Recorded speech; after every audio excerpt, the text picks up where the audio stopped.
Om Namo Bhagavate Vasudevaya. Om Namo Bhagavate Vasudevaya.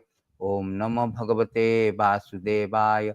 Om Ajnana Timirandasya Jnana Anjana Salakaya Chakhur Nimilitan Jena Tasmai Sri Gurave Namaha.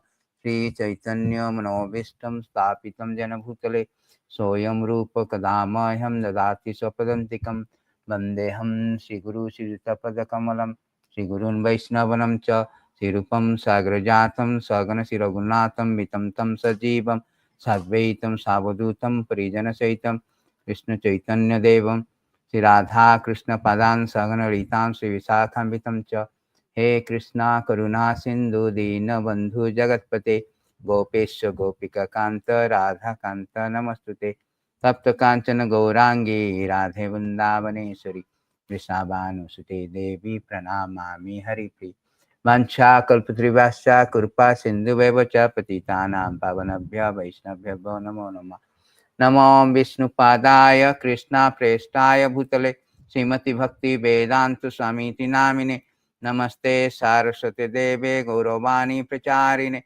Nirvishesha Sunyavadi Pasata Desatarine Jaya Sri Krishna Chaitanya Prabhu Nityananda Shri Advaita Gadadhara Srivasadi Gaura Bhakta Vrinda Hare Krishna Krishna Krishna Hare Hare Hare Rama Rama Rama Hare Hare Hare Krishna Krishna Krishna Hare Hare Hare Rama Rama Rama Hare Hare Hare Krishna Krishna Krishna Hare Hare Hare Rama Rama Rama Hare Hare. So Hare Krishna. Today marks the auspicious occasion of Gītā Jayanti, the divine anniversary of the day when Lord Krishna spoke Bhagavad-gītā to his dear devotee Arjuna more than the 5,000 years ago, and revealed the essence of Vedic literature, essence of Vedic wisdom, and illuminating this ultimate goal of life. So today is very, very auspicious sacred day. So everywhere the celebration of Gītā Jayanti is conducted, and in the present fast-paced life, enormously stressful life, exceedingly busy life, Bhagavad-gītā means like in its kind of armchair philosophy, or it is a sacred book for the old man's favorite recreation. When I retired from my mundane activities, then I will take up Bhagavad-gītā reading. Or it is something like a complex philosophy to dodge. Or it is a very,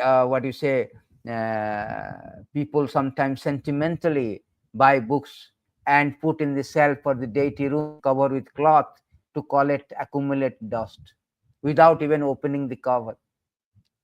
Actually, this is not the proper way of honoring or assessing Bhagavad-gītā. Actually, in truth, this Bhagavad-gītā is the sovereign knowledge, is a king of educations, essence of all doctrine, all philosophy. It is spoken by the Krishna himself, Raja Vidya Raja Guhyam Pavitram Idam Uttamam. It is the essence of all Vedic literature. It is the crown jewel of all Vedic wisdom. It's a timeless treatise.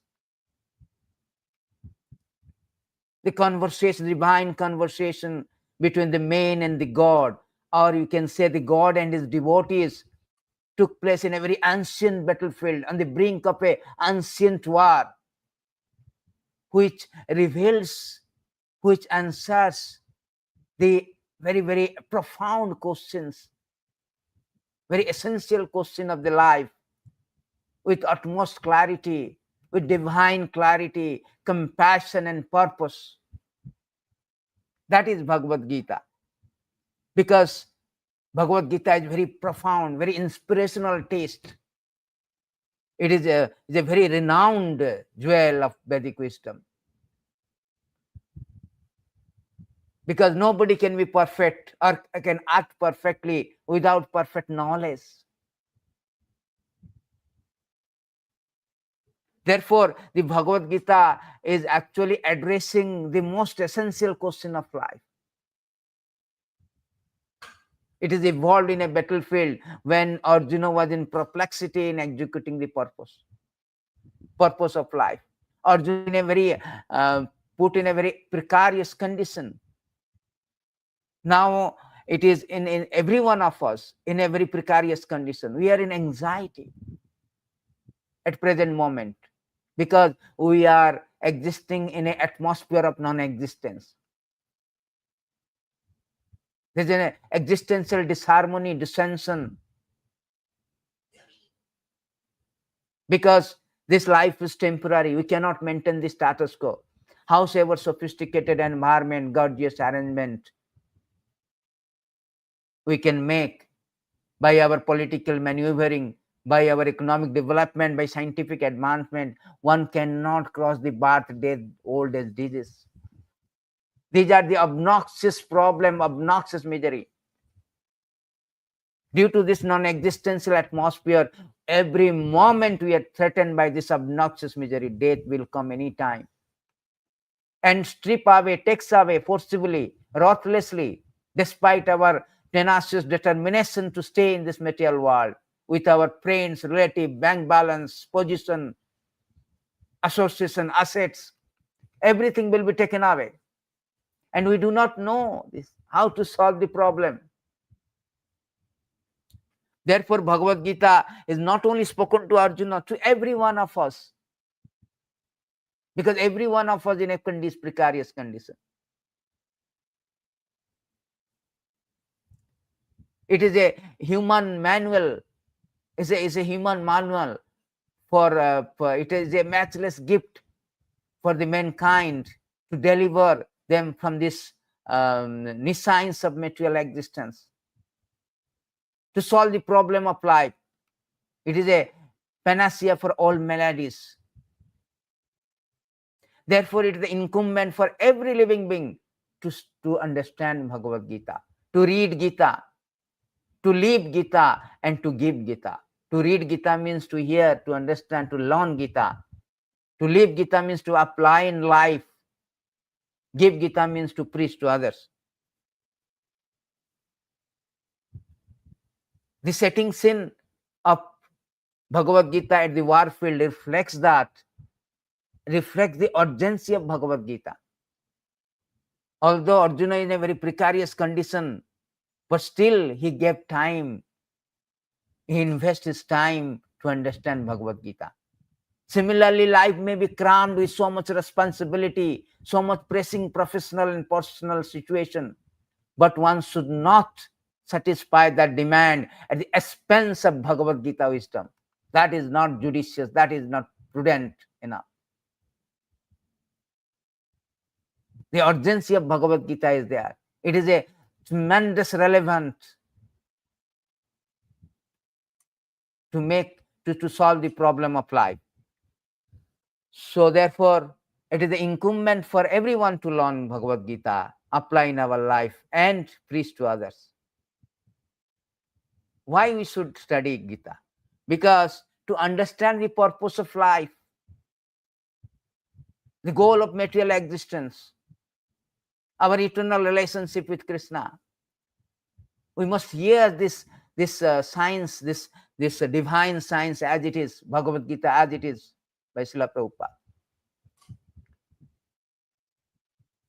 Because it is directed to the conditioned soul who do not know the purpose of life. They are misdirected. They subscribe to the goal of life means material, augmenting the material condition of life. They're subscribing to the direction of the family, society, friends. They're misdirected. So Bhagavad Gita is meant for those conditioned soul who are misdirected to know their purpose of life, who do not know what is the spiritual values, real life, spiritual life.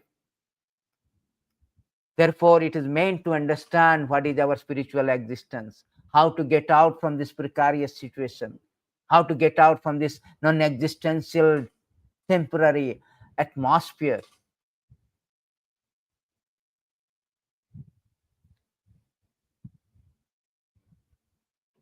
This is the real purpose of Bhagavad Gita, to help the mankind to deliver the mankind from the nescience of material existence and revive our eternal relationship with God. Because we have turned away from the Lord, therefore we have been rotating and rotting in this material world, undergoing the obnoxious misery of birth, death, old age, disease. Krishna has mentioned that. Janma muttu jara vyadi dukha dosanudarsana. So on this notes, we will start the glories of Bhagavad Gita, then the overview of Bhagavad Gita. So glories of Bhagavad Gita has been given in the 7 glories by Shankaracharya.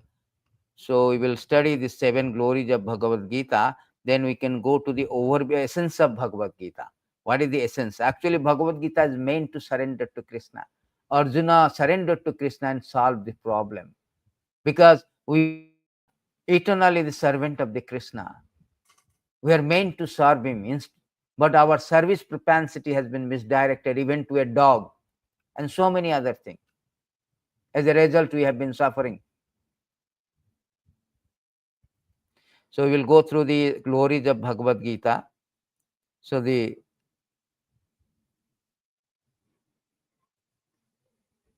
it says to very fast, this is by Shankaracharya has spoken.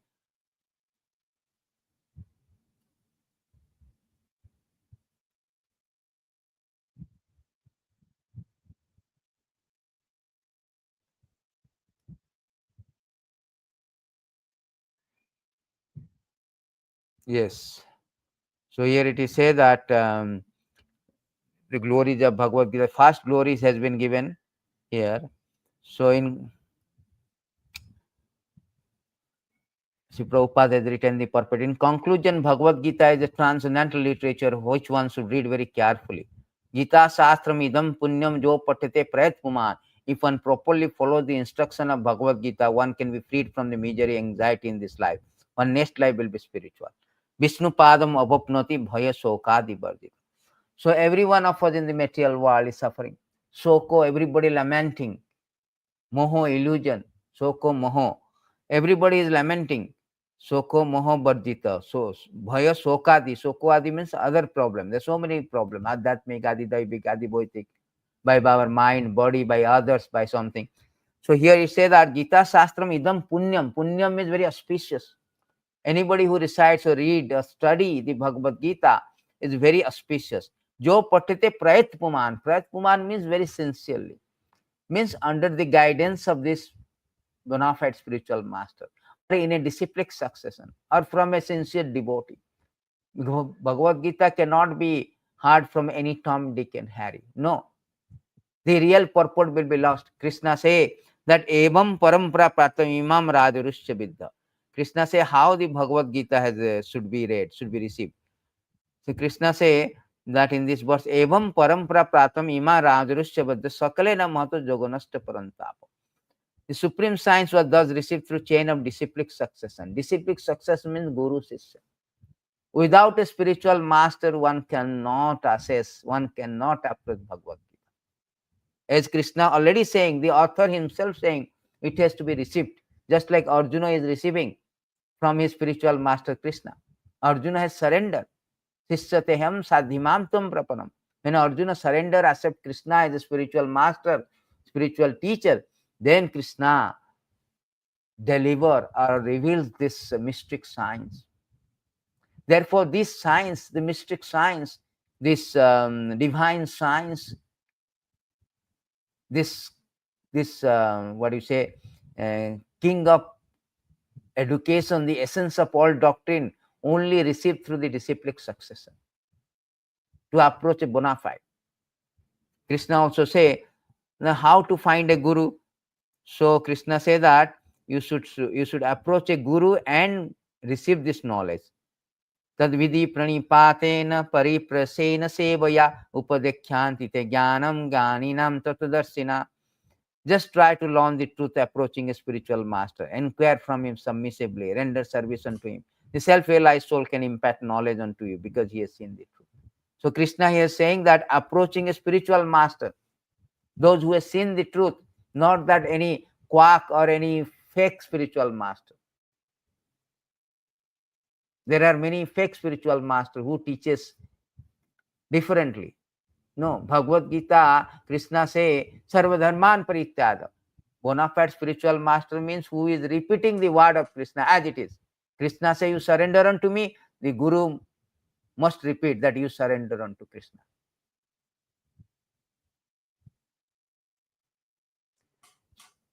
So that means you are a spiritual, bona fide spirit. That is the sign of a bona fide spiritual master. So Krishna say, through a bona fide spiritual master, in a parampara system, you should receive. Otherwise, it is difficult. And to receive the knowledge also is a mystical knowledge. Unless you become a devotee of Krishna, whole idea of Bhagavad Gita, it is not academic, not to gain some knowledge for our for parading our erudition or our pedagogy. No, it is not academic. It is to become a devotee of the Lord. Because this science is very mystic. It's not an intellectual gymnasium. It is not the academic. Just I have to learn for the sake of learning, like book learning. No. Whole Bhagavad Gita meant to surrender to Krishna, to become a devotee of Krishna. That is the purpose. That is the ultimate goal of reading Bhagavad Gita. Just like Arjuna. Arjuna became a student. Initially, he was not. He was reluctant to fight. When he heard Bhagavad Gita, he surrendered to Krishna. And he told, Karisya Bachanatava, Nasta Mahasmati Labda. Our illusion has gone. Our ignorance, my ignorance is gone. Because of your mercy, now I will fight. Then he surrendered. He changed his plan. He dovetailed his plan according to Krishna. That is real understanding of Bhagavad Gita to become a devotee. Krishna say in the next, Krishna say that who can understand this? What is the eligibility for understanding Bhagavad Gita? So Krishna say that Sayevayam mayatyadya yoga prakta pratana bhaktosimi sakateti rahasami etamiddamam. Rahasami etad uttamam. So Krishna says this very ancient science of relationship with Supreme is today told by me to you because you are my devotee as well as my friend. Can therefore understand the transcendental mystery of science. It cannot be received. It has to be. It cannot be obtained by our so-called academic or intellectual gymnasium. No, it has to be received, obtained. What is the qualification? You have to become a devotee of the Lord. Unless one becomes devotee, one cannot understand. It's not the PhD study. Oh, I am a doctor, I have PhD. No. Devotee is revelation. The mystic science, mystic science. Krishna here says this transcendental mystery of this science. So that is the meaning of the first verse, that anybody who received this knowledge, Gita Shastram Punyam Jo Pathate Pratapuman, anybody who received this knowledge very seriously, then what is the output of these things? The output is that the consequence is that bhaya sokha, all our material lamentation, illusion will be destroyed, will be gone. And Vishnu Padam Avapnati, one can go back to Vishnu, go back to Godhead. That is the ultimate goal of life, to go back to Godhead. That can be acted by Bhagavad Gita, because it's the essence of all Vedic literature, this profound knowledge. Krishna is revealing that knowledge, that how to get out from this obnoxious misery of material existence. Knowledge is very important. Therefore, it is say you hear, because knowledge is received through hearing only. So you hear from a bona fide source, then you will go back to Godhead.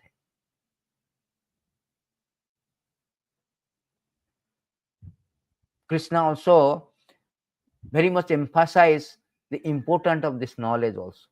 People say, why Bhagavad Gita? So many neophytes also study Bhagavad Gita very superficially, not systematically, scrutinizing. Prabhupada said, no, pathet means study, not just reading, recitation. Everywhere today, some Bhagavad Gita Jayanti conducted Jagya and reciting. No, reciting is good because Sokatha Krishna, what is that called? Sokatha Krishna, Punya Sarvana Krishna. Sinvantam Sokatha Krishna, Punya Sravana Kirtana. It is purifying. It is auspicious, no doubt. But real essence is that you have to study. You have to learn the essence of Bhagavad Gita. Therefore, today my class is not just limited to glories. What is the essence of Bhagavad Gita? That is important. Therefore, one should study scrutinizingly, seriously, in a disciplic succession from a devotee, in association with devotee. Then one can understand. The author himself saying, if you want to manufacture some different way to study Bhagavad Gita, that will not be successful. Because this knowledge is very, very important. Without knowledge, as I told you in the beginning of introduction, nobody can be perfect or nobody can act perfectly without perfect knowledge.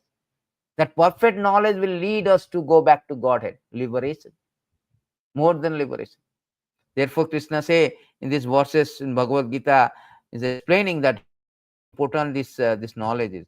Krishna say, api chede asi papa bhayo sarvabhya papa krittamah sarvam jnanena sarvam jnana plavaneva virginam santraishyasi.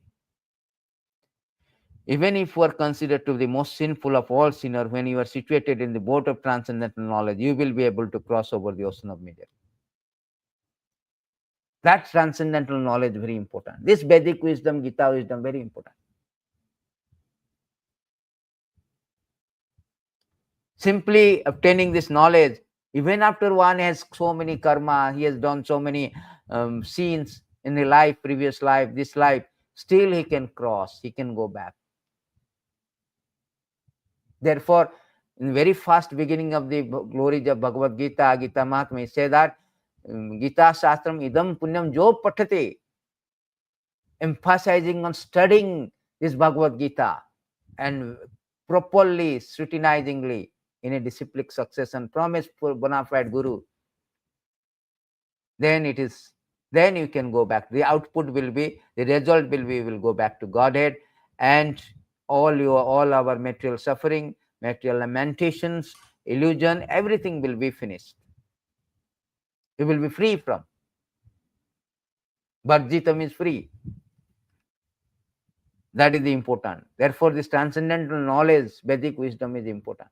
Don't think that, okay, Bhagavad Gita, no need to study. No, very, very important book of knowledge. Lord Shiva say that this out of all the things, this knowledge is very important. Shreyasam ya sarvesam jnanam nishreyasam param.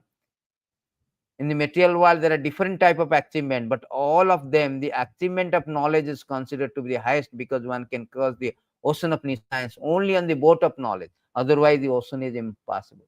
So the same thing Lord Shiva is saying. This Vedic wisdom is very, very important.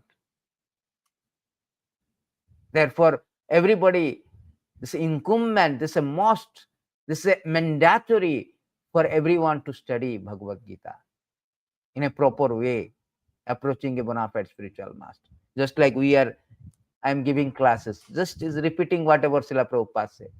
My bona fide spiritual master, Srila Prabhupada, just repeating his word. So we will go back to the next Mahatma. Next Mahatma is say that Gita Dhayana Silasya Pranayama Parasya cha Naiva Santihi Papani Purva Janma Kirtani cha. If one reads Bhagavad Gita very sincerely with all seriousness, then by grace of Lord, the reaction of his past misdeed will not act upon him. Lord, see, same thing. So we have done. So we have been rotting in this material world due to our karma. Every karma has a opposite reaction. Every karma gets a reaction. So either it is good or bad or mixed, we have to get this karmic reaction. So as a result, we have to take birth again and again and again In this way, you're entangled with this action and reaction. There's a beautiful verses in this regard.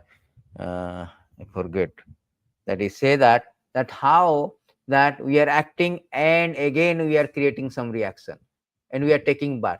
In this way, our going on, our cycle of birth and death going on, action reaction. So, but by hearing, by reading Bhagavad Gita, studying Bhagavad Gita, all this karmic reaction will not act. Krishna also loudly declared, proclaimed in the last portion of Bhagavad Gita 1866, which is the essence of Bhagavad Gita. Sarvadharman parityadam mam ekam saranam vraja aham tvam sarva papebhyo mokhyasami ma suchaha. So Krishna says, abandon all varieties of religion, just surrender unto me. I shall deliver you from all sinful reaction. Do not fear. The Lord takes all responsibility for one who surrender unto him. He indemnifies such a person against all reaction. So all reaction of sin. So we have done so much sins, so that sins will not be acted. People are suffering. Why? Because of previous karma. Somebody is Bill Gates, somebody is gatekeeper, somebody is Ambani, the richest person in India. Somebody is poor. I mean, somebody is Jeff Bezos, somebody is Elon Musk, somebody is rickshaw puller. Why the discrepancy? Somebody is sinner, saint, somebody is sinner, somebody is prince, somebody is pauper. Why the discrepancy? Due to previous karma. So when you study Bhagavad Gita means it has to be culminate to the point of surrendering Krishna, Sarvadharman Paritad. Then all our previous sins, karma, will be purged, indemnified, redeemed, reset. That is the benefit. So the third Mahatma is that is the benefit of what do you say, reading.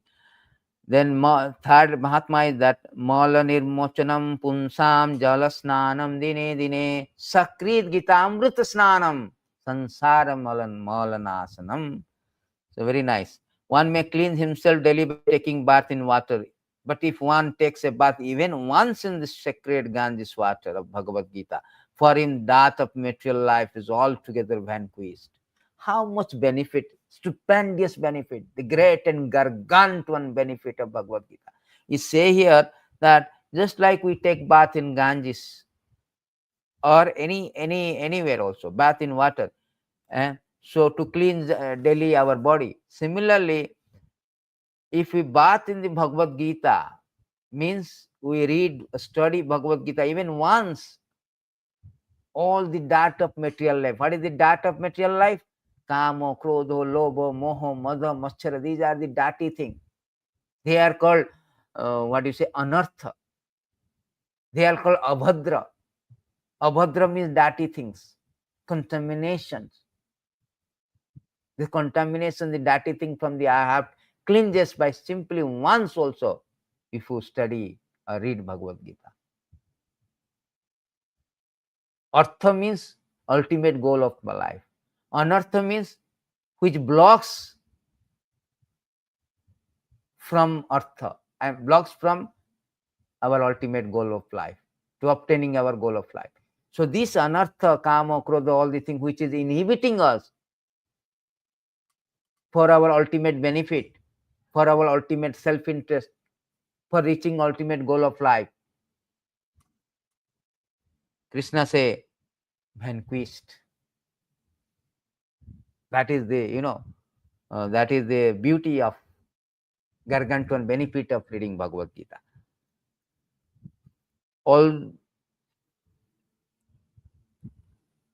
There's a beautiful verses is there in this regard. In Bhagavad Gita only Krishna say that even person is not understanding also, simply hearing also it has got some value, and it has got so much benefit. Again, there are those who, although not conversant in spiritual knowledge, begin to worship Supreme Person upon hearing about him from others. Because of their tendency to hear from authority, they also transcend the path of birth and death. Simply by hearing from a right source, one can transcend the path of birth and death. That is this benefit, that is the unique position of Bhagavad Gita. Then the fourth Mahatma is that Gita Sugita Kartabhya Kimane Shastra Vistare Ya Swayam Padmanavasya Padmamukhasya Vinisuta. Very nice verse. He says that because Bhagavad Gita is spoken by Supreme Personality of Godhead, one need not read any other Vedic literature. One need only attentively, regularly hear and read Bhagavad Gita. In the present age, people are absorbed in mundane activity that it is not possible for them to read all Vedic literature. But this is not necessary. This one book, Bhagavad Gita, will suffice because it is the essence of all Vedic literature, especially because it is spoken by Supreme Personality of Godhead. So this is very nice. So he say that we don't need anything. We have no time for reading all the Vedic literature. We have Veda, Vedanta, Purana, Itihasa, Samhita, Upanishad. We have no time. Kali Yuga, our duration of life is very short. Manda sumanda mataya manda. Alpena prayana alpa ayusha sabhya. Kalu asmin yuge jana. In this age, everybody's duration of life is 100 only. Out of 100 also, very, very rarely people go, reaches at this age. 78 is enough. Out of 78, we are sleeping 50%. Prahlad Maharaj is dividing our 100 life, how we are utilizing, wasting our time. We have no time practically. And very short of time to read all the Vedic literature is impossible practically. It's not pragmatic. Therefore, the Bhagavad Gita, Krishna is mercifully. See, Lord is so affectionate Father. He knows we are so obstinate. We are so, stubborn. We are so presumptuous. We have turned away from the Lord and we have no mood to reconcile with Him. So out of His causeless mercy, just like an affectionate father is always compassion towards his rebellious child. So we are rebellious. We are adamant. So Lord comes and instruct and give this Bhagavad Gita, the essence of all Vedic literature, so that it will be easy for us to grasp it, read it, study it, learn it, apply in our life, and go back to Godhead. How magnanimous Krishna is. So we don't need any other literatures. It is enough. It's the essence of all Vedic literature. Sarva Upanishad Gavo. Next subsequent Mahatma we can see is the essence of all Vedic literature. No need. Bhagavatam also, this all is Bhagavad Gita, Bhagavatam, these are the important. If once you read, you do not need any other literature. Because supposing you have got a vehicle which will reach from your house to office, why we need 10 vehicles? One is enough. There's a very nice verses for Bhagavatam, it is written that Sarva Vedanta Sarahi Sri Bhagavatam Ishyate Tad Rasamrita Tirtasya Nanyatra Sadrati Kachit. Here it is said that Srimad Bhagavatam is declared to be the essence of all Vedanta philosophy. One who has felt satisfaction from its nectarian mellow will never be attracted to any other literature. There Hari Katha is two types, Krishna Katha or Hari Katha, talk about God. One is Bhagavad Gita, which is spoken by the God. Another one is called who is spoken about God. So which is spoken about God is called Bhagavatam. So Bhagavatam is spoken about the God. So the same thing, no need for any other literatures.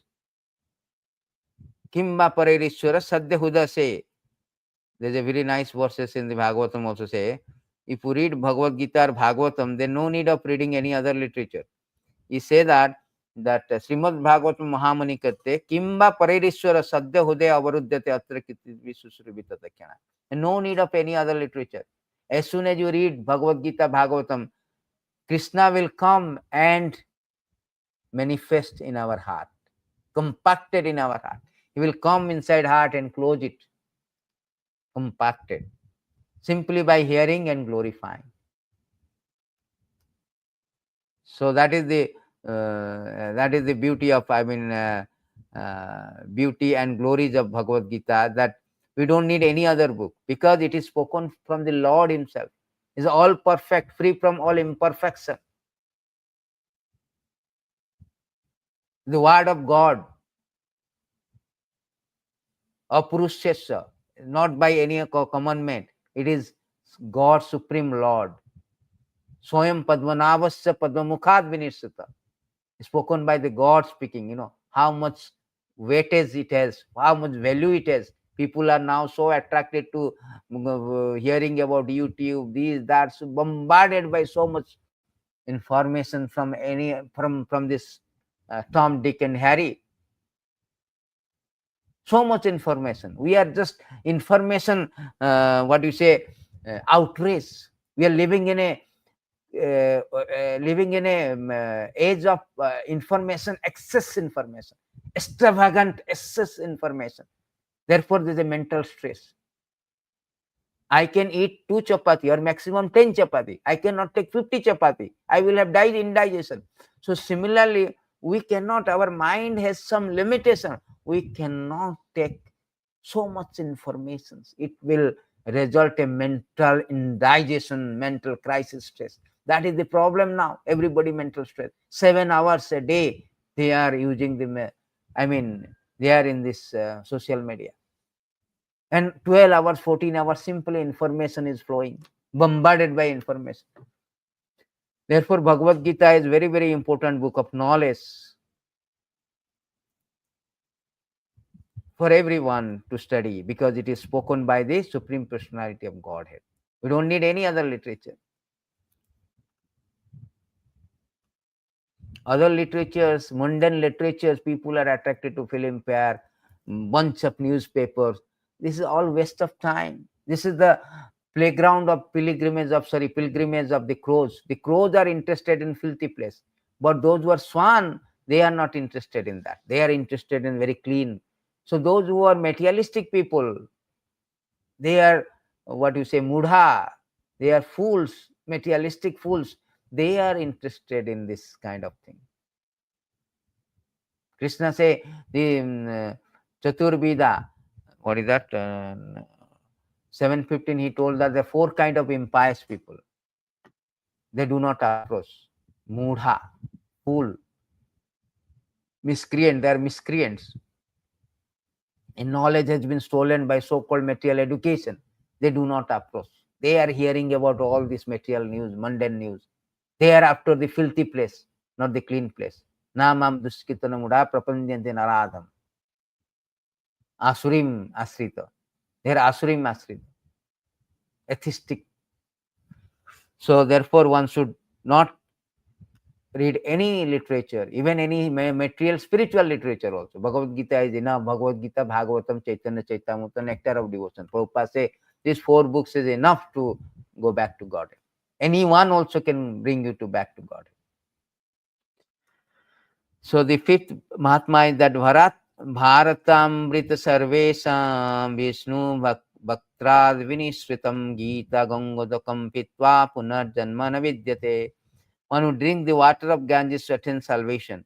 But what to speak of one who drink the nectar of Bhagavad-gītā? Bhagavad-gītā is the essential nectar of Mahabharata. It is spoken by the Lord Krishna himself, original Vishnu. This is Gita Mahatma 5. So it is said that people go to Ganja just like Ganges, just like we have Kumbh Mela. Kumbh Mela, millions of people, they rush to take bath, to purify. Because Ganges is coming from the toes of Supreme Lord. Therefore, it has got the purifying potency. Anybody who takes bath in Ganges gets purified. So everybody rushes to Triveni, Ganga, Jamuna, Saraswati. All 3 are very, very important. They are related to Krishna, Supreme Lord. So it is very purifying effect. But the Bhagavad-gītā is coming out from the mouth, is spoken by the Lord. One is coming from the toes, one is coming from the mouth. Although in spiritual point of view, Lord is absolute. There is no different.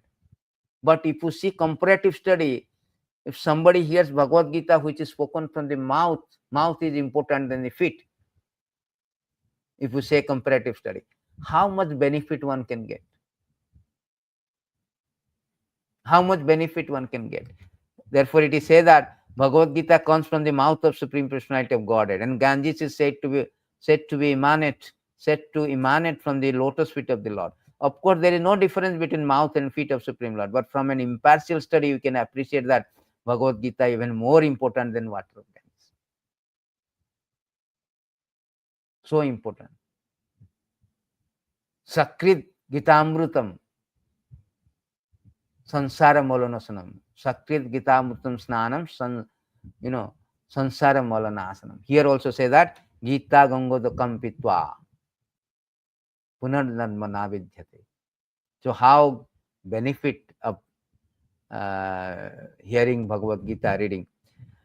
Sarvopane, the sixth Mahatma is there. Sarvopaneshad Gavo Dugda Gopalanandana Partha Vascha Sudhira Bhakta Dugdam Gitamritam Mahat.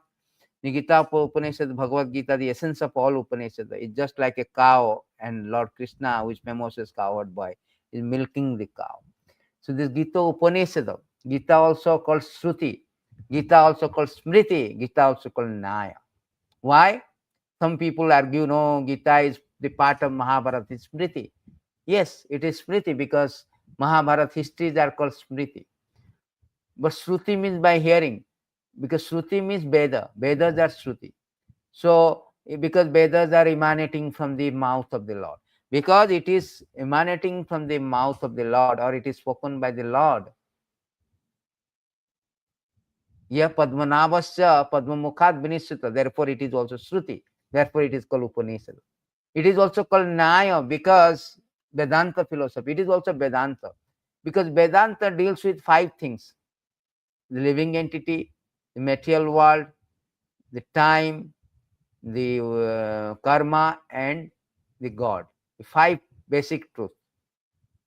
So Bhagavad Gita also deals with the 5 basic truths. Therefore, it is called Naya. It is also called Vedanta Shruti, like Naya philosophy. So here it is said that all essence of all Upanishads. Upanishads are called the headlines of Veda. Essence of Veda called Upanishad. There are 108 Upanishads. So all essence of all Upanishads is called Bhagavad Gita. If you see essence of all Upanishads just like a cow, and Lord Krishna is famous as cowherd boy, Nanda Gopal, cowherd boy, is famous as cowherd boy. So the cowherd boy is milking this cow, Krishna is milking this cow, and Arjuna is just like a calf, and learned scholar Sudhira Bhakta. Partha Vacha Sudhira Bhakta. Sudhira Bhakta means Dhira means intelligence. Sudhira means very good intelligence. He is a learned scholar. And pure devotee are to drink the nectarian milk of Bhagavad Gita. So they are very nice. So it is said that whole Upanishad together is like a cow. Bhagavad Gita is like a essence of Upanishad, and it is considered as a cow. And Krishna is now speaking Bhagavad Gita, means is a milking the cow. And Arjuna is like a calf, very poetically said. And he is drinking this Gita Amrita Mahat, this nectar. This nectar. So therefore, everybody should drink this nectar. This nectar is meant to, or way to immortality. We are in the mortal world. Therefore, we are changing the body. Basam chijinnani jatha vihaya. Navani grahani naroparani. Tatha sarirani bahaya jinnani anyani samyati navani. So we are changing the body one after one in this material existence. But if you take the nectar, we will change from our mortal position to immortal. It's a way to immortality. Tamasima jyotirgamaha murtyama amritagamaya. We will come from death to deathlessness, immortality.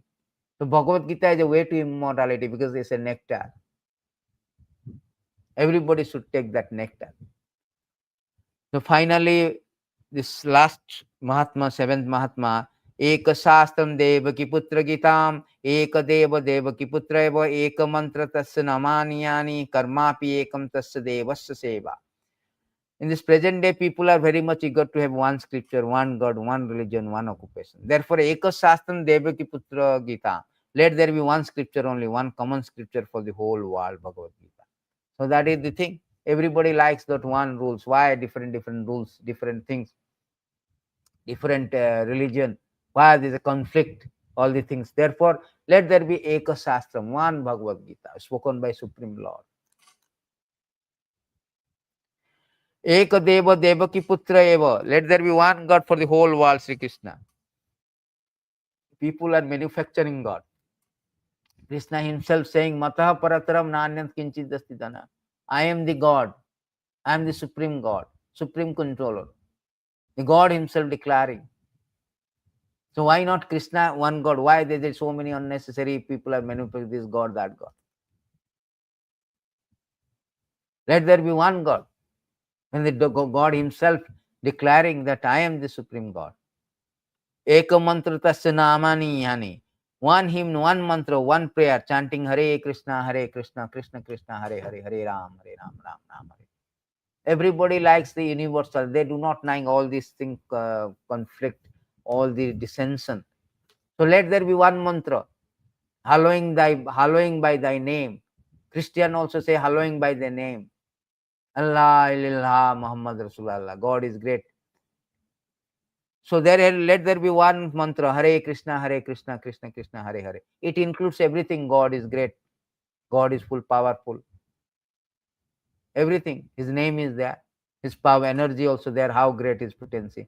Creating, maintaining, sustaining, destroying everything. Therefore, one mantra, Hare Krishna, Krishna Krishna, Hare Hare, Hare Ram, Ram Ram. Karmapi ekam tasya devasya seva. And let there be one work, only the service to Supreme Personality of Godhead. Everybody is engaged in the service. Karma, akarma, bikarma. Everybody is engaging. Nobody is free. Nobody can be free without service. But that service is binding us. On the other hand, service to Krishna is liberating. Because constitutionally we are the part and parcel of the Lord. Just like a finger is part and parcel of the body. A finger is meant to serve the body. A finger is not serving body means it's a disease condition. So we are all in a disease condition. We are not serving to the Supreme Lord. Just like we are pouring water in the root, automatically everything will be solved. If we are putting food to stomach, automatically all these limbs will be energized. Similarly, by service to the Lord, automatically whole humanity will be serviced without any conflict. We must have a common father. Otherwise, there is inevitable conflict, inevitable discrepancy, dissension, discordant. We have no common father. Therefore, it's the common scripture, common father, God. Krishna is common father. His scripture, his word is common scripture. His name is common name for everyone, universally. And his service is common universally for all. Just like a father for 20 children. So for everybody, one father. So there is no conflict among the children because everybody is serving on the interest of common father. Similarly, if we have a common father, we have now. Actually, Krishna himself declared, Aham Bija Pradapita, I am the real father. I am the father of every living entity. Not only living entity, even every species. That understanding called knowledge, Bhagavad-gītā wisdom. Unless we come to this platform of universal father, who is our real father, who am I, who is my father, or who is God, what is my relationship with God, where am I, where I am, what I am doing here, under what influence I am doing all the things. This knowledge is very important. Unless one comes to this knowledge, one cannot surrender to Krishna. It's difficult. Therefore, Bhagavad Gita is meant to give this wisdom, illuminating us the ultimate purpose of life, illuminating us who am I, what is our relation, what is the purpose of life. All this information, all this very essential question, he is addressing, answering the essential question with utmost clarity and ease. So therefore, There are 5 basic truths. Therefore, we will go to what is the essence of Bhagavad Gita. There are 5 basic truths one must know. The Bhagavad Gita wisdom reveals. First of all, most of them, they do not know who am I, what is my identity. Most of the problems comes because of identity. All the problems, in fact, all problems comes because of misidentification. Everybody thinking that I am the body. Here is my family, here is my country, my community. So they are thinking of their self-interest. Due to this, they are plunged into the different kind of reaction of their action. They do not know what is the purpose of life, what is their duty, because of misidentification. Therefore, Krishna is dismantled. Arjuna also, the very beginning, he was very much confused about his identity. He was so attached, just like we are so attached to our body, ourselves, our family, our relatives, our friends, our community, country, so on and so forth. And this attachment causes us the problem, because this is not our real identity. Due to misidentification, all this attachment comes. So the first thing is, who am I? Krishna says in Bhagavad-gītā, I am not this body, I am the spirit soul. That is the first lesson Krishna is giving from the 2:11 to 2:20. The 30 verses is 2:11 to 2, so many verses. Krishna says, Dehinam smin jata dehi komuram jauvanam cha jauvanam jara tatha dehantara prati dhiras tatra nam hote. The embodied soul continuously passes in this body from boyhood to youthhood to old age. Soul similarly passes into another body at the death. A sober person is not bewildered by change. So Krishna is explaining that what is our constitutional position. Who am I? What is this living entity? I am not. This body is a covering, just like a sat. Sat is dead. Sat is just a covering. Sat is moving. People may say, my sat is moving. No, my body is moving, therefore the sat is moving. Sat is attached to this body. Sat is dead already. Similarly, the body is already dead. It's just moving because the soul is there. I am the spirit soul. As soon as the spirit soul leaves the body, same body, he cannot see. Same eyes cannot see, same mouth cannot speak, cannot eat. Same body cannot move, cannot react. So body is, as soon as we take birth, the body is already dead. It's a dead matter. It's moving according to. So Krishna say that in Bhagavad Gita is a great science. People, this science is not a sentimental. We can see that how the body of Sat is dead. It just more looks like moving. That is Maya. Illusion. If somebody say, oh, Sat is moving. No, the body is moving. Therefore, Sat is moving. We are attached. We are engaged in this body. We are spirit soul. We are part and parcel of the Lord. So we are engaged in this material body. Dehinam smin jatha dehi. Krishna saying there is a owner of the body who is spirit soul. In that spirit soul missing. And the evidence, what is the evidence? Krishna is speaking evidence. I am conscious now. I am conscious. If I am pinching, I am conscious of, oh, it's painful. But dead body is not conscious. Same body, why it is not conscious? Because soul is there. Soul is pervading. The conscious soul is symptoms of our consciousness pervading everywhere. I touch here also, I feel. I touch here. Because the consciousness pervades all our body. Therefore, the symptoms of this, that the soul is there inside. Dead body, no consciousness. You chop also, it will not react. Soul is left. Krishna also explained this one in this verse. Avinashistu tadvidi. Sorry, this verse, Bhagavad Gita, Krishna explained that so try to understand this one. The next verse.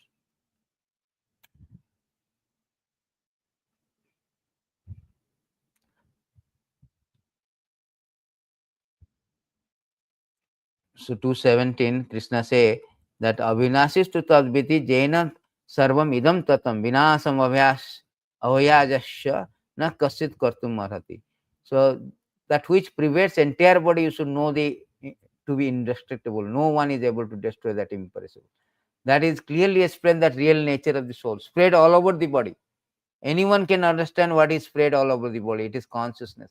Everyone is conscious of the pain and pleasure of the body in a part or as a whole. This spreading of consciousness is limited within one body.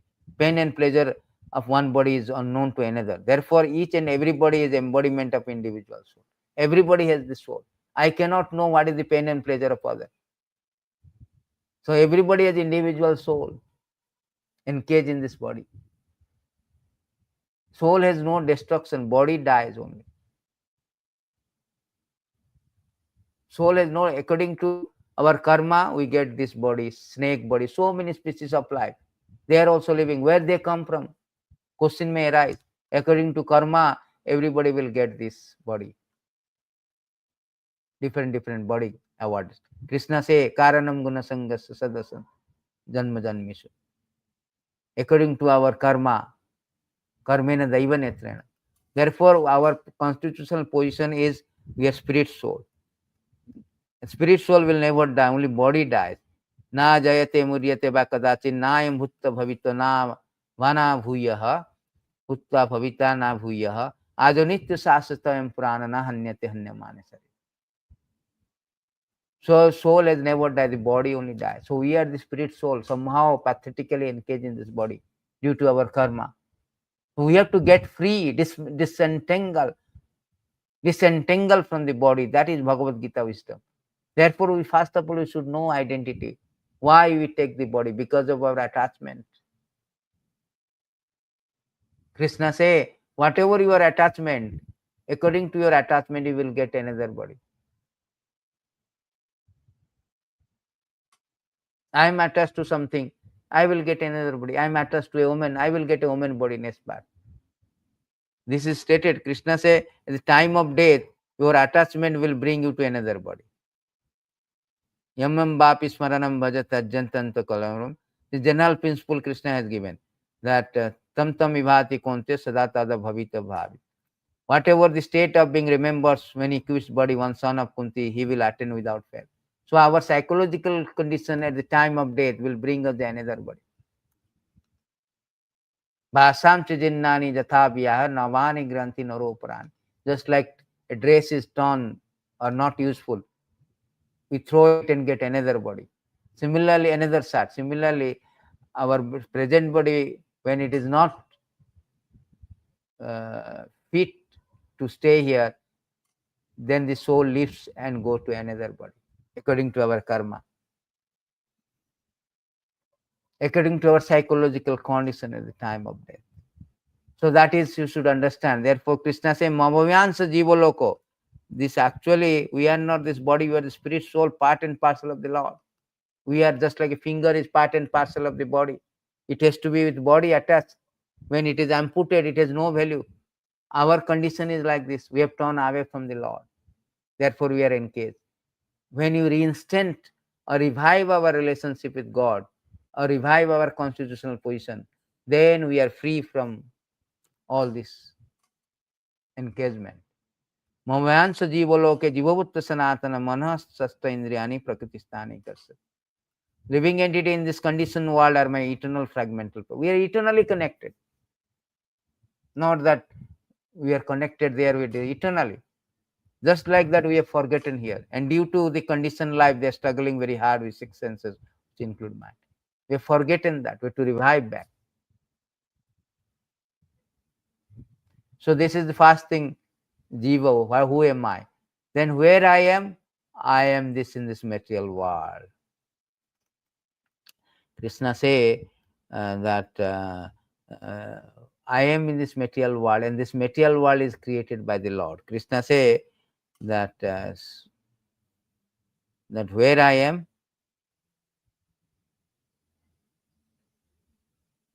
Bhagavad-gītā, Krishna say that Bhumir apanala bhayu.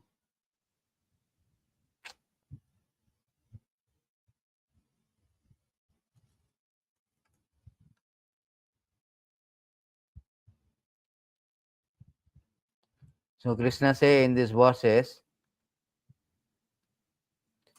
Bhumir apanala bhayu kham manobudhire vacha ahankara ityamte bhinna prakriti astada. Earth, water, fire, air, ether, mind, intelligent, false ego, all together these 8 comprise my separate material energy. This material world is comprises of this one, the gross element and subtle element. Our body is also same thing, 5 things: earth, water, fire, air, ether, mind, intelligent, false ego. The 8 things. Our body is meant of 8 things. This whole body is 8 things. Mind, intelligent, all body is earth. We born from the earth. And there is a soul also there.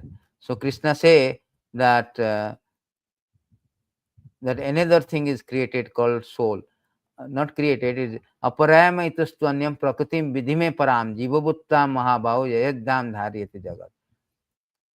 Besides this inferior nature of mighty arm Arjuna, there is a superior energy of mind, which are all living entities who are struggling with material nature as sustaining the universe. So this is the thing. So where I am in this material world. Material world comprises of 8 things: earth, water, fire, ether, mind, intelligent, ego. And what I am doing here? What I am doing here? I am working. Krishna say, you are working. You are doing some action in this material world. Krishna says that karmo hi api bodhyam bodhyam cha vikarmana akarmana cha bodhyam gahana karmana gati. Karma. What is karma? Karma, karma, vikarma. Krishna say the intricacy of action are very hard to understand. Therefore, one should know properly what action, what forbidden action, what inaction. There are 3 things: karma, action, forbidden action, and inaction. Action means everybody is acting. Everybody has to act. Either good or bad, doesn't matter, but everybody has to act. One cannot even maintain, Krishna says, one cannot maintain physical body without action. So karma, everybody are working. Karma means which is, if anybody is acting according to rule and regulation of Shastra, they are called karma. Just like anybody is following the rules and regulations of law of land. Similarly, anybody who is acting, that is called karma. But that is also a reaction, because you are a good action will give you a good reaction also, because you are following the rules and regulations. Just like if somebody is driving, following the rules and regulation of traffic, he is safe. Similarly, one who is doing karma according to rule and regulation, they have got some reward. Vikarma means those who are acting against the karma is very nicely explained also here. Karma here it is say that anybody who is acting according to shastric things, niyatam kuru karmatam karma jaya karmana sarira trapi chatena prasiddhati akarmana. Krishna say, perform your prescribed duty. For doing is better than not working. One cannot maintain one physical body without it. So that is the thing, that anything which is prescribed means according to rule and regulation. That is called prescribed. Vikarma means who is doing against the violating the prescription given by the God. Prescription of the God is called Shastra. Those who are not acting according to the rule and regulation of scripture, that is called vikarma. That is very abominable. The result is very, very dire. The consequence is very dire. Result is not good. That is called vikarma. They do for their own crazy sense gratification, for their own sense gratification. No rules and regulation, nothing. Simply eating, sleeping, mating, defending. And therefore, Krishna say that those people who perform vikarma without following Shastra, then the problem is that they will not get any result. Yes, Shastra vidhim ussajya vartate kama karata na sa siddhim avapnoti na sukham na param gatim. He who discards the scriptural injunction, act according to his own whims, attain neither perfection nor happiness, nor the supreme destination. That is called vikarma. Akarma means anything we are doing for the service for the Krishna, that is God, Krishna, that is called akarma. Akarma has no reaction. Akarma do not mean that no karma, no. Akarma means the karma that do not have any reaction. So here says, Jagyarthat karmana anyata lokoyam karma bandhana. Tadartham karma kaunteya mukta sangha samachara. Work done as a sacrifice for Vishnu has to be performed. Otherwise, work causes bondage in this material world. Therefore, O son of Kunti, perform your prescribed duty for his satisfaction. In this way, you will always remain free from bondage. Any work which is meant for the satisfaction of the God, that has no reaction. Other than that, whether it is good or bad, it has got reaction.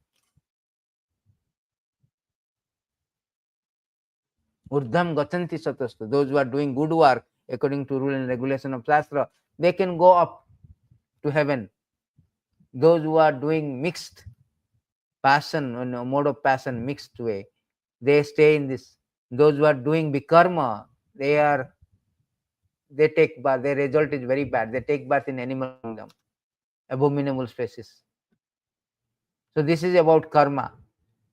So therefore Krishna say, first of all, who am I? Where am I? I am the spirit soul. I am not this body. Somehow I am encased. Where am I? I am in this material world, which is created by the Lord and maintained by the Lord also. Third is that what I am doing some karma, either karma, vikarma, karma. Fourth one is under what influence we are doing? Time, kala. Time is important because whole material world, everything is done under the influence of the time. Why? Because whole material world is created for giving us opportunity to go back to Godhead. Just like a jail is created for rehabilitation, reformation. So Lord has created this material world, although temporary, but it will give us one can rectify our mistake and reform and go back to Godhead. So this time factor is very important. Under the influence of time, everything going. Everything is under the purview of time. All other three things are going. The jiva, living entities, the living entity is manifested, unmanifested due to time factor. When it is creation is comes, living entity come into the existence. Otherwise, they are in a dormant state. The material world also is manifested according to time. Because of material manifestation according to time, this karma also is manifested according to time. So everything on a time purview. Only different is that the living entity are eternal. The material world is eternal also because it is a part of energy of the Lord. But the karma is not, because karma is temporary. It is temporary. It's not permanent. Therefore, karma is not eternal. So this is called time. Krishna also explained about time. This verse, Krishna explained that the time, how the material world is created, what is the duration of the material. Saharsa juga parayantam haryat brahmana vidu ratrim juga saharsantam teho hatta vidujjanaha. By human calculation, 1,000 days taken together from the duration of Brahma one day. Such also duration of his night. So Brahma lives for a very, very long period of time. And the beginning of Brahma day, all living entity become manifest from the unmanifest state. Therefore, when night falls, they are emerged into the unmanifest again. Again and again, when Brahma day arrives, all living entity come into being. With the arrival of Brahma night, they are helplessly annihilated. So you try to understand how the material world is working under the purview of time. The material world come into existence when Brahma day comes. When Brahma night, everything is wind up. Just like a shop is open morning, day closed.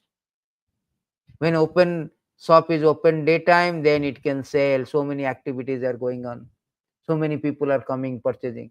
When it is shut down, nothing happens. Similarly, when material world is manifested under the purview of time, all the activities going on. When it is all the living being also manifest, just like shop. When it open, all the customer comes. Similarly, when it is manifested, the living entity also manifested from an unmanifested state. Also the karma is going on. The activities happen. When it is wind up, everything wind up. Brahma night is sleeping night. Again Brahma day come. In this way, Pruta Bhuta Praliyate, again and again going on. We are rotating, going on. And Brahma lives for 100 years. When Brahma dies, everything become wind up. The big wind up, this like a curfew. all stops for next creation. Mahapralaya happened. So Brahma is not the actually real engineer. Brahma also dies. So then who is the real engineer? Who is the real authority of all the things going on? Who is the authority of the jivas? Who is the authorities of the material world? Who is the authorities of the karma, our karma? Who is the authority of the time, kala? Krishna says, Akalosmi. I am the authority. I am the time factor. Kalosmi lokokhayakriti. Krishna says, the Supreme Personality of Godhead says, time I am great. Time I am the great destroyer of the world. I have come here to destroy all the people with the exception of you. All soldiers here, both the sides will be slain. Krishna said, time. I am the time. He say, I am Mamavansa Jiva Loko Jiva Bhuttu Samansanatana. They are my part and parcel. They are my inferior energy, superior energy. And material world, he told, I have created, is a inferior energy of mine. So, who is the controller of everything? That is called Ishvara. Ishvara Parama Krishna, the supreme controller, who control all everything. That is stated, that is the 5 basic truths. That is stated, Krishna himself declared that Matha Parataram Kinchidasti Dhananjaya.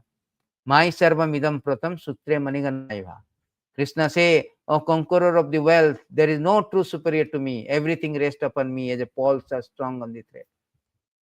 No superior truth. I am the supreme controller of all the things. The living entity, the material world, the karma, our karma, the time, everything controlled by the Ishvara. That is 5 basic truths of Bhagavad Gita. One should understand this. Where I am, who am I, where I am, what I am doing here, under what purview everything is going on, time, kala, and who is the controller of everything. One must know all the things.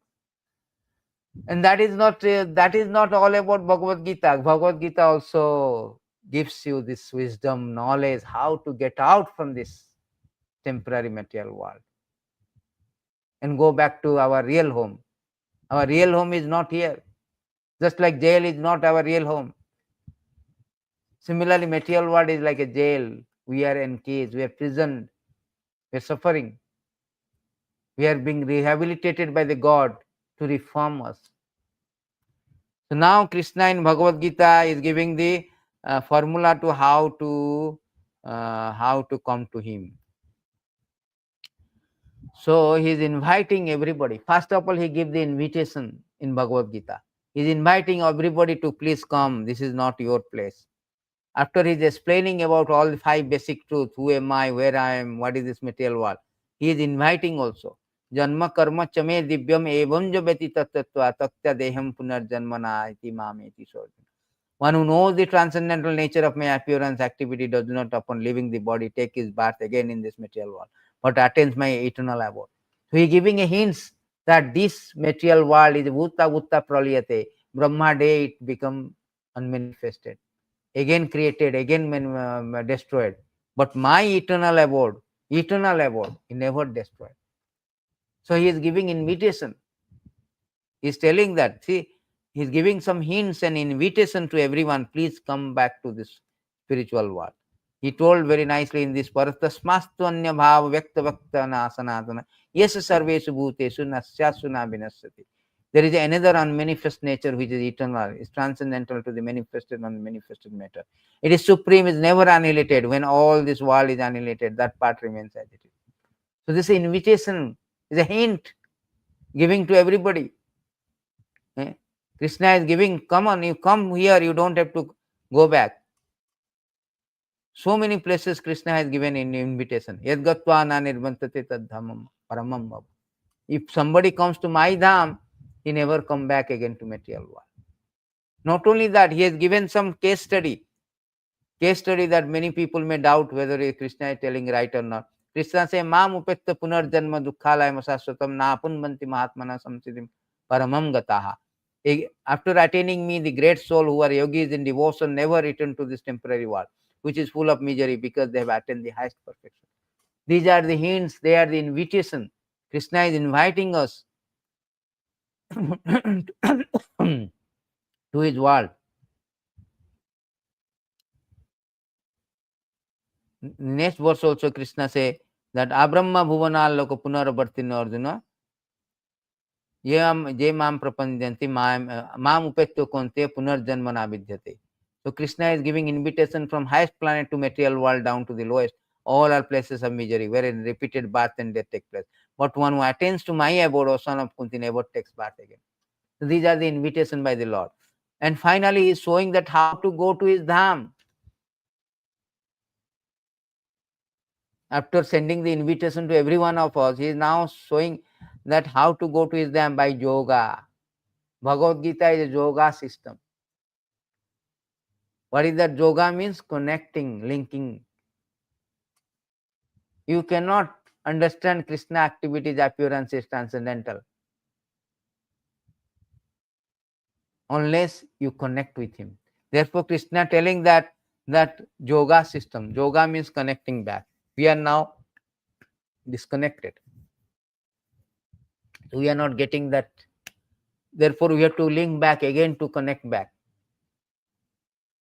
Therefore, he is giving us yoga, karma yoga, jnana yoga, bhakti yoga, dhyana yoga, bhakti yoga. When everybody is working, productive activities, going to office and bringing, the karmis are using for own sense gratification. That is called vikarma. They will suffer.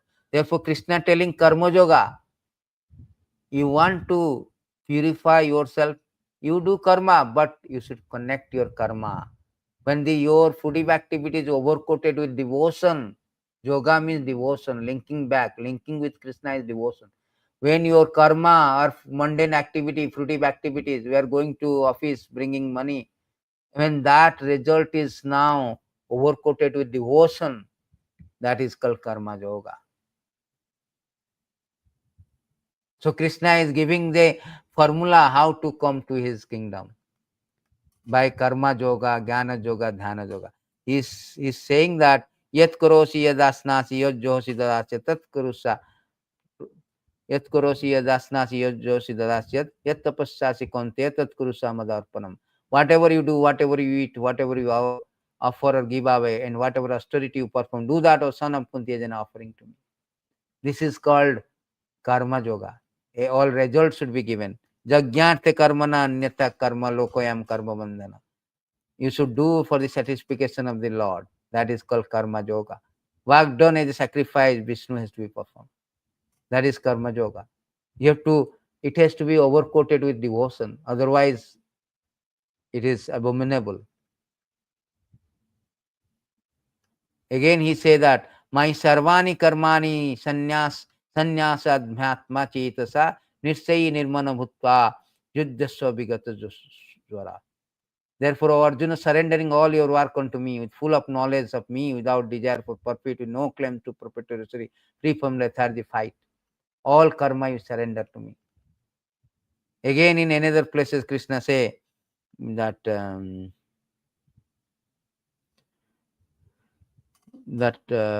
Krishna is saying that tasma sarvesu kalesu ma manusmana juddhacha maya arpita mano buddhir mami vasyasya samsaya. Therefore, Arjuna, you should always think of me in the form of Krishna. At the same time, carry out your prescribed duty of fighting. With your activity dedicated to me, your mind, intelligence fixed on me, you will attain me without doubt. So, karma yoga. Then Krishna say, those who are more better, they say, why I should be entangled in this fruitive activity? They are jnana yoga. It is more renounced. When your knowledge is overcoated with devotion, that is called jnana yoga. Jnana yoga. So Krishna say that Bhunam janmanmante jnanavan mam prapandyante Vasudeva sarvamiti samhatma sadullava. After many, many birth and death, he who is actually in knowledge, surrender unto me, knowing me to be the cause of all this, all that is such a great soul is very rare. Jnana yoga has to be culminated to bhakti to understand that Krishna is all in all. When the jnana yoga overcoated with bhakti, that is called jnana is overcoated with bhakti, that is called jnana yoga. Then dhyana yoga, meditation. So Krishna says through meditation one can come to me.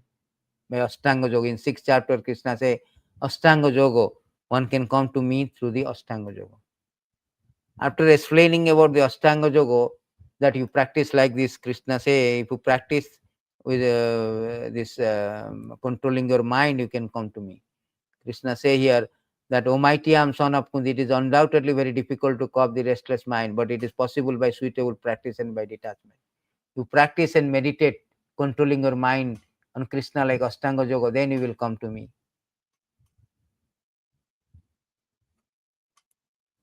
Definitely it is very good. I mean, this is called Dhyana Yoga. When meditation is overcoated with bhakti, that is called Dhyana Yoga. For one whose mind is unbridled, self-realization is difficult work. But he whose mind is controlled, who strives by appropriate means, is a source of success. This is my opinion. Krishna is telling that the meditation with controlling mind is a sure success if somebody is doing.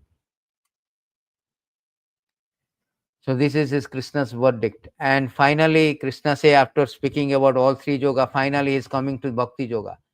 And Bhakti Yoga he is telling that yoginam api sarvesam madgatana antratmamana saddhavan bhajate jo mam same yuktatamamata. Krishna is coming to Bhakti Yoga, and of all yogis, the one who with faith, with great faith, who always abide in me, think of me within himself, render transcendental loving service to me, is the most intimately united with me in yoga. Highest of all, that is my opinion. So Krishna here is certified, Bhakti Yoga is the topmost. All other yoga is stepping stone to come to Bhakti. Karma Yoga has to come to the pure Bhakti, free from fruitive activities. So Karma Yoga has to culminate to the pure Bhakti. Jnana has to become to the Bhakti Yoga. Then Dhyana also has to be overcoated with Bhakti. Everything is come to and culminate to the point of Bhakti. Then one can receive all, get all the knowledge, get all success. So therefore, highest of everything is called Jnana Yoga, Bhakti Yoga. So therefore, Krishna ending Bhakti Yoga with so many verses, and particularly these two verses, which is Krishna himself declared the supreme instruction. What is the supreme instruction of Bhagavad Gita? Or essence of Bhagavad Gita? Manmana bhava mad bhakta mad jaji mam namaskuru mami vasasi sattam se prati jane priyosimi. Always think of me, become my devotee, worship me, offer your homage. Fourth thing, always think of Krishna by chanting Hare Krishna, become the devotee of Krishna, worship Krishna, pay homage or respect to Krishna. Then you will come to me without fail. I promise you this, because you are my very dear. So Krishna here is revealing his supreme instruction, the essence of all Bhagavad Gita, the quintessence message of Bhagavad Gita in two verses, that you always think of me, become my devotee, worship me, pay respect. Four things. Thinking of, by hearing and chanting, we can think of Krishna. Sravanam Kirtanam. Then you remember, you can remember. Then you become devotee, then you worship, that's all. And pay respect. Final verses, which is the quintessence message of Bhagavad Gita, is Sarvadharman Parityada Mamekam Saranam Bhaja Am Tvam Sarva Papebhyo Mukhyasami Mas. Abandon all varieties of religion, just surrender unto me, I shall deliver you from all sinful reactions. Do not. All kind of religions, cheating religion, this, that, no. Simply you surrender unto me. That is enough. Simply surrender. How to surrender? By thinking of Krishna, become devotee, like surrendering person. Anukulyena sankalpa pratikulyena vivarjita.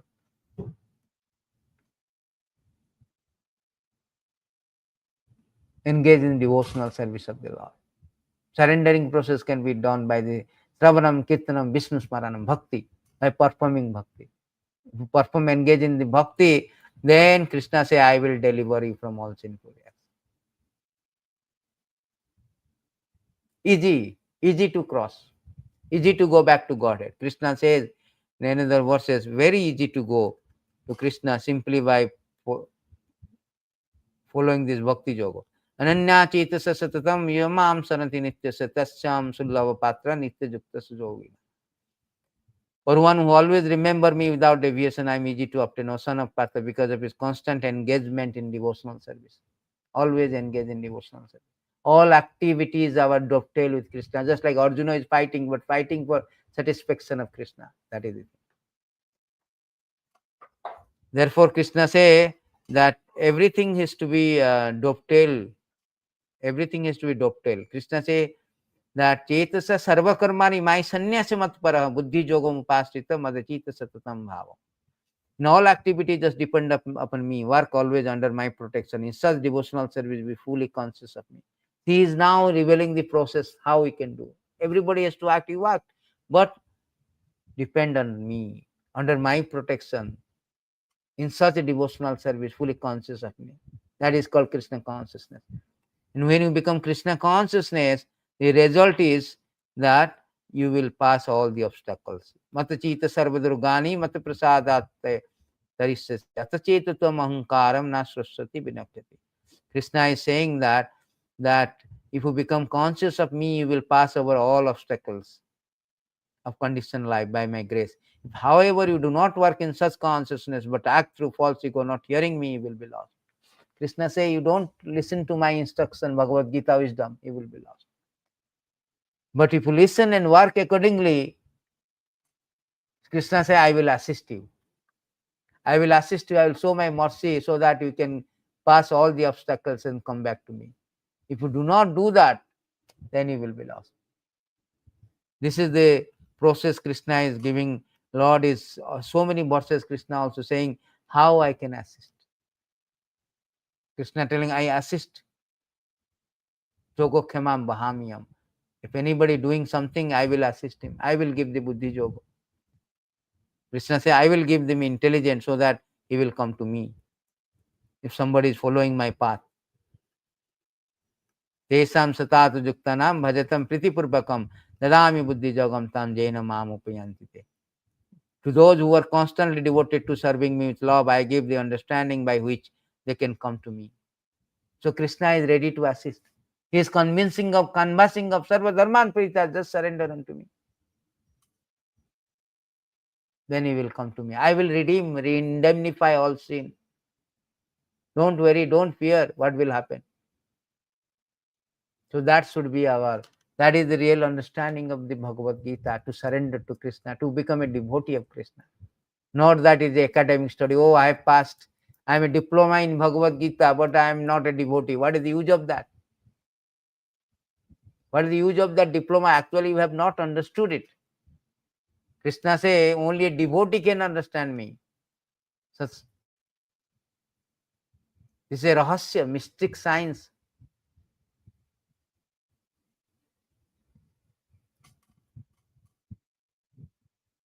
Therefore, bhakto simi sakha cheti. Only the bhakta can understand. So whole Bhagavad-gītā is to surrender to Krishna, become a devotee of the Krishna.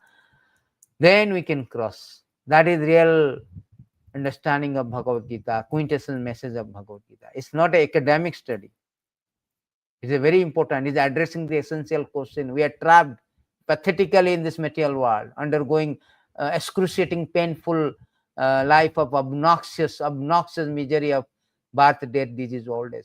Nobody likes birth. Nobody likes disease. Nobody likes old age. Nobody likes death. But it is enforced upon me. So therefore, Bhagavad-gītā is the entitlement for this intelligent class of people, those who want to address and solve this awkward position of life. This is not for the fool, cannot understand Bhagavad-gītā. Neophytes cannot understand unless they are serious. It's meant for the intelligent class of people who wants a solution for this awkward position of life, birth, death, disease, old age, the temporary existence. Bhagavad-gītā meant for those. So thank you very much. Today is very, very auspicious Bhagavad-gītā Jayanti. So we would request everyone, please take up seriously, scrutinizingly study this Bhagavad-gītā. Prabhupada say that all my students must read these three books. Prabhupada has given instruction that particularly this specific instruction of Shastra, all the devotee connected with Krishna consciousness movement must read all the books that have been translated, Chaitanya Charitamrita, Srimad Bhagavatam, Bhagavad-gītā and others. Otherwise, after some time, they will simply eat, sleep and fall down from their position. Thus, they will miss the opportunity to attain an eternal blissful life of transcendental life. Bhagavad-gītā is a torchlight, is a GPS system, give us direction, is a human manual, is a matchless gift for the mankind to elevate us, to enliven us, to enrich our life. Also for a spiritual emancipation. On this notes, we end this classes. Thank you very much. जय गीता जयंती की जय, भगवद गीता की जय, निताय गौर हरि बोल, जय श्रील प्रभुपाद की।